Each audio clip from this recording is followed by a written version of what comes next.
I finished Seneca's epistles, his letters to his friend Lucilius. I finished that yesterday. And one of the last thoughts that I was struck by was how Seneca recommended to Lucilius that he keep the company of his companions, even when his companions are not with him. This includes the dead. And he suggests that this can be done through the memory and simply imagining the discourse and the conversation that you can have with these people when they're not around. He used in particular Lucilius himself and said, for example, Lucilius, I keep you close to me at all times. I'm paraphrasing. Even though we're separated and these letters are the actual correspondence between us, I engage in your counsel, Lucilius, whenever I need to. I also have a host of other, friends and associates that I do the same. I mean, speaking in Seneca's voice. What an interesting idea. And I was trying to think, I would like to do the same thing as well. Now, of course, the person that I refer to most often, and although I don't do this actively, but I do it in memory, is my dead friend Eric. Eric Fong has been gone for decades and decades. I think it was 92 when he committed suicide for principle. He didn't want to leave, but he took his own life out of principle, a principle that I was unable to talk him out of. You can see my my very first book that I ever wrote, No More Looking Out for #1, tells the whole story of Eric and Joe Bob. And they are two people to whom I would like to reflect my mind back to. There are others in my life, and I could begin listing names, but I won't do so for fear of forgetting somebody. But what I decided to do this morning when I got up at 4 a.m., because I got up early specifically to do this, Rudy, what's that? Come here, no more huffing and puffing. Was I decided to list on my blog some names of literary characters, people that I've never met in fact, but people that I wish I had met, people that have had an influence on me, and who I will now, in following Seneca's example, maybe consider engaging for the purpose of discourse. Someone to talk to in the mind. This, of course, will be particularly helpful after I move back to Japan. Won't have the benefit of all of these English speakers here, although wouldn't it be great if I could get to my Japanese to the point that I could have those kind of talks with Japanese people. I do have plans to do that. I do have plans to challenge myself, and since I'll be retired when I go back to Japan, I'll have the time, hopefully, as well, to do that. I say the word hopefully because who knows what plans fortune may have in store. So the 4 that I listed in my blog this morning, which I gave it a rather strange title at first. I changed it. The title was Companions Who I Will Never Know, and I later changed it to My Dead Friends. They were in this order. And I ordered them in terms of chronology, in terms of how at the time of my life when I met them. And I'm embarrassed to say that these 4 luminaries in my life, that 3 of them came in my 50s. What was I doing with my life? I know what I was doing with my life from my teens, my late teens, all the way into my 50s. I was working hard, getting an education, creating a partnership with my wife, settling down together, getting married, creating a home, having a child, raising a child, living in 2 countries across 4 different episodes. So that took a lot of time, and I didn't have a lot of time for reading and exploring, but that's returning now. So I guess it's no surprise that 3 of the 4 are just within the last 5 years. So here they are. The first is, of course, Henry David Thoreau, who, if you read my book, Going Alone, I tell the story of how Thoreau came into my life as a teenager and the great influence that his example has had. So now I'm going to try to count Thoreau not only as an influence, but also as a companion, maybe someone whom I could talk to. And I tried it out last night. I had a little conversation in my mind with Thoreau.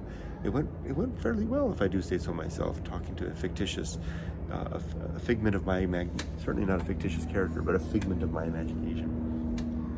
The second person then is Nathaniel Hawthorne, who I encountered early in life, in high school in fact, when I read The Scarlet Letter.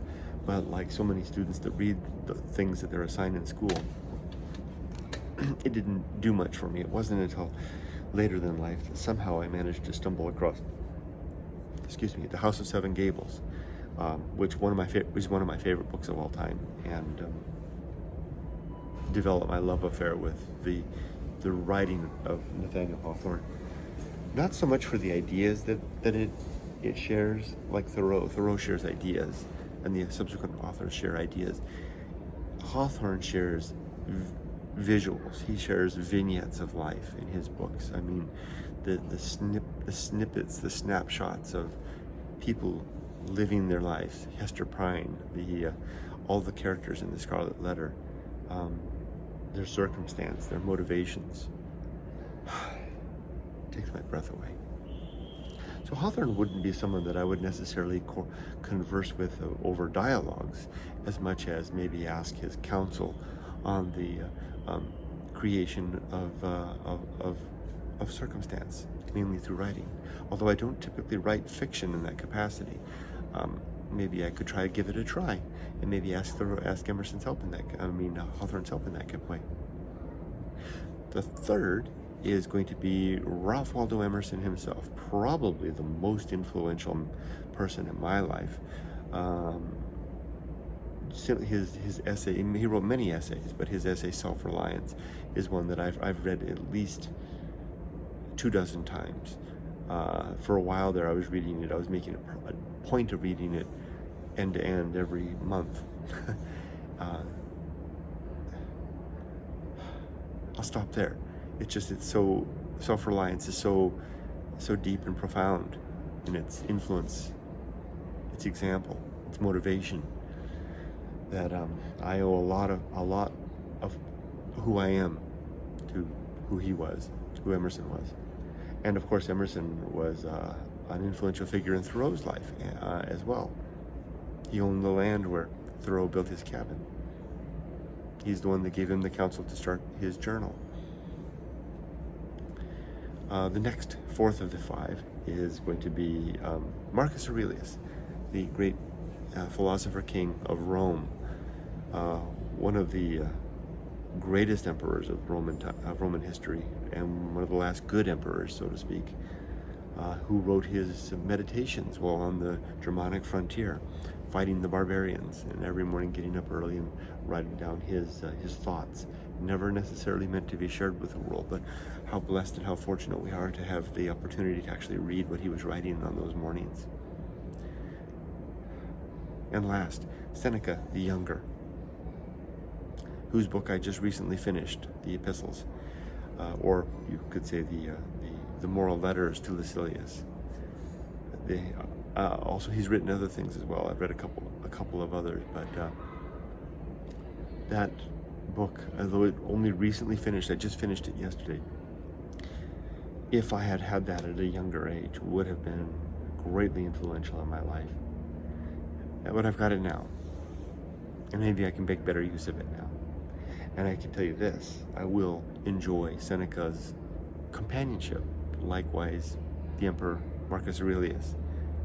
So too, Ralph Waldo Emerson, Nathaniel Hawthorne, and Henry David Thoreau, as well as Eric and others in my mind whenever I need someone to talk to in that capacity.